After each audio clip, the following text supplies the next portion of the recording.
یه کسی یه جرمی میکنه، این میشه جز سابقهش، میره مثلا حبسش هم میکشه، ولی میشه سوء سابقه. هر بار که بخواد بره یه جا کار بکنه یه بار دیگه بهش حد میزنیم و این غلطه.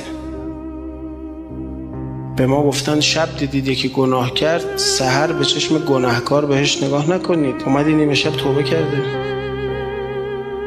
این اخلاق و این قاعده باید برداشته بشه. مثلا سوء سابقه معنی نداره. طرف یه تخلفی کرده، جریمه‌ش هم پرداخت کرده، یه سوء سابقه یعنی چی؟ حالا طرف میخواد یه بقالی باز بکنه، برو سوء سابقه بگیر. جوان بودی یه جهالتی کرده، 2 روزم رفته حبس، بهش پروانه نمیده. این معنی نداره. یه کسی به یه جرم یه بار میگیرن، نه 10 بار، نه 100 بار، نه تا آخر عمر. این غلطه. یه شخصی پیش امیرالمؤمنین تو جلسه عمومی بلند شد اعتراف کرد به گناه.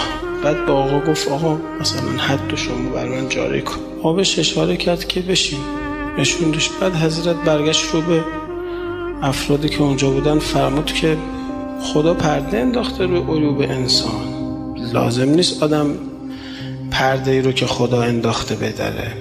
هر کی بین خودش و خدا هر کاری کرده باید بری در خونه خدا. طرف دوباره با شد اعتراف کرد تا 2-3 بار. هرچی هم آقا کنایه فرمود این نگرفت مطلبا. حضرت ازش سوال کرد که خب برای چی داری اعتراف میکنی؟ دنبال چی هستی؟ گفت میخوام پاک بشم. آقا فرمود که چه پاکی بالاتر از توبه؟ چه پاکی بالاتر از توبه؟ علی ابن ابی طالب در خودش میبینه که بدون استفاده از شمشیر، بدون استفاده از درخواست بلا، بدون درخواست نزول بلا بر طرف، بدون گرفتن جونش، بدون معذب کردنش، با کلمات و با رفتار در خودش میبینه که بتونه یک کسی مثل ابن ملجم رو دستشو بگیره. برای همین اون روزی که مجروح شده بود به دست ابن ملجم، از امام حسن امام حسین خواست که زیر بغلاشو بگیرن. رفت شروع کرد با ابن ملجم مذاکره کردن و پیامی که برای ابن ملجم داشت این بود که بیا من تو رو توبه بدم.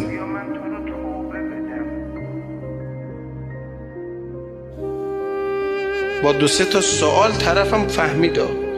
آقا بهش گفت من امام بدی بودم و میخواست خاطراتشو برای زنده کنه. آقا داره میره تو میدون این که دل این آدم رو زیر و رو کنه، ببینه ذره ای از نور در درونش هست یا نیست که بتونه دستشو بگه. طرفم خوب فهمید. گفت ببین علی، خدا منو آفریده برای جهنم. یعنی تو میخوای منو بری بهشت؟ من نمیام. یعنی تو میخوای منو توبه بدی، دست منو بگیری؟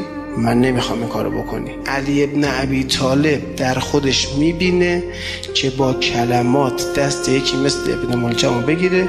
و من از شما یه سوال دارم، اگه ابن ملجم قبول میکرد مدد علی ابن ابی طالب، آقا دستشو میگرفت یا نمیگرفت؟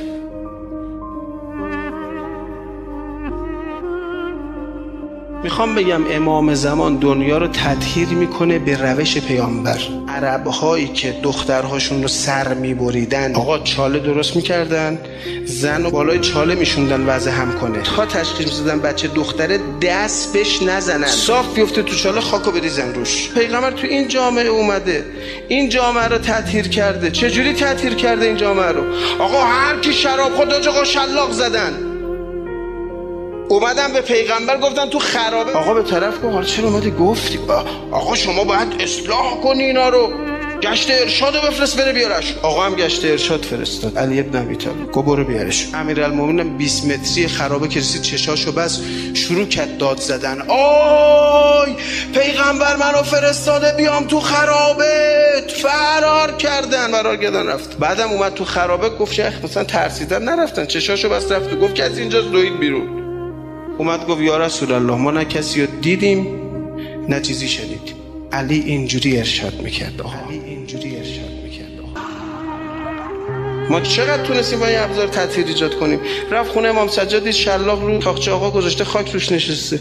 پیام داشت دیگه ببین مجبورن اهل بیت چه کارایی برای ما بکنن. میخواست بگه مسلمون تو خونه من امام تو شلاق خاک میخوره، نمیخوام یه چیزایی قبول کنیم. بابا روش اصلاحی، روش اهل بیت، روش دیگه جواب نمیده آقا جون. بعد ما میخوایم از مسیرهای دیگه بریم. طرف میگفت من اسلام رضاخانی رو میخوام اجرا کنم. همین طالبانیسم که الان درست کردن برامون، میگه حجاب احکام اسلامیه. خب گفتن به چه قیمتی، گفتن از چه طریقی؟ میگه نه دیگه طریقشو ما میگیم، اجباری.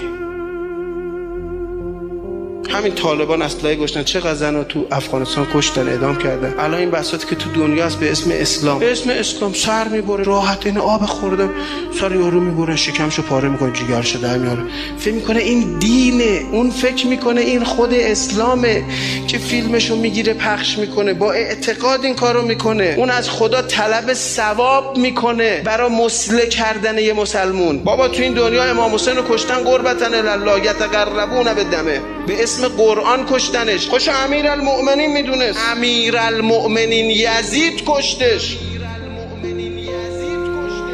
خوشو که اشقیا نمیدونست که گو این عین دینه، این عین فهمه. ما کی میخوام بریم مسیر اهل؟ بابا اهل بیت نکردن از این کارا، این مسیرها رو نرفتن، دست نزدن به ابزاری که دینی نیست. تمام اهل بیت تمام وظایف امامت رو در حد عالی بهش عمل کردن بدون هیچ عیب و نقصی. به همه اونها میشه خطاب بکنیم اشهد انک قد اقمت الصلاة و اتیت الزکات و امرت بالمعروف و نهیت عن المنکر. به همشون اینو میشه خطاب بکنی. یه زندان نداشتن اهل بیت هیچ وقت. زندان 3 روزه، بازداشتمونم 3 روزه، جایی نمیبردن محبوسش کنن. علی ابن ابی طالب 4 سال و نیم حکومت داشته، طرفو می‌خواست حد بزنه، میگه برو فردا بیا حد بخوری. آقا به طرف بگیم برو فردا بیا حد بزنیم، خب فردا نمیاد. خب نیاد.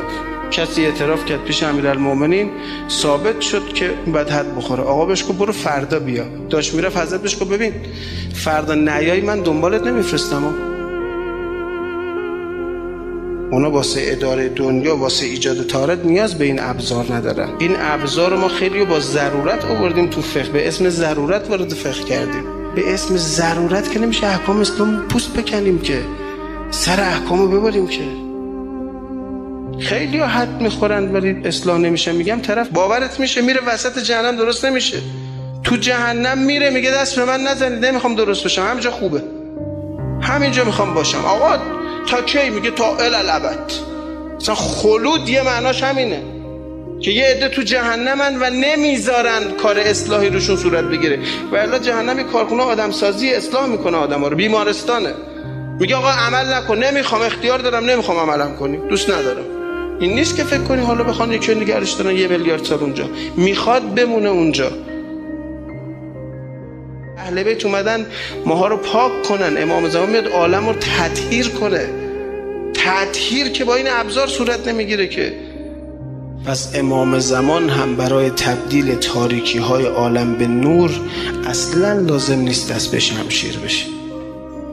او با کلمات میتونه طهارت ایجاد کنه، با محبت خودش میتونه طهارت ایجاد کنه، نیاز نداره به چیز دیگه ای. بفهمیم مریضیم دنبال دکتر میگردیم، ظاهرا احساس نمیکنیم مریضیم، وجدانن لاتا قبول دارن کثیفن یا ما 2 رکعت نماز خوندیم. حاج آقا تو رو خدا دعا کن. واقعا من آدم خوب میبینه، اون خودش آدم بد. اون روز که امام زمان بیاد مریضا میریزن دورش، ما خودمون رو مریض میکنیم یا لاتولوتا. ما تا حالا به کسی گفتیم التماس دا از سر صدق؟ ولی 1000 بار شنیدیم، 1000 بار شنیدیم از همین سوسولا، از همین داشمشتی ها، آقا ما خرابیم التماس دا. اون وقتی که دکتر بیاد اینا میریزن دورش، ما تازه یه مطب زدیم میبر. آقا مطب ما بیایید مطب ما هم هستیم، نحنا نکفی امت جدک، شما چرا تشریف آوردید؟ دکونه ما هم خوبه، تبابت میکنیم ما.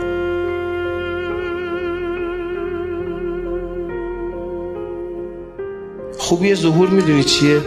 بازی بر نمیداره، راست بگیم میاد آقا جون، هیچ تعارف نره. کی راست میگه، کی قبول داره مریضه، کی بریده از خودش، کی ناامیده. آقا بیا ما رو هدایت کن، آقا بیا دست ما رو بگی، آقا خراب کردیم، آقا داغون شدیم، آقا آوارج، آقا بدبخت شدیم.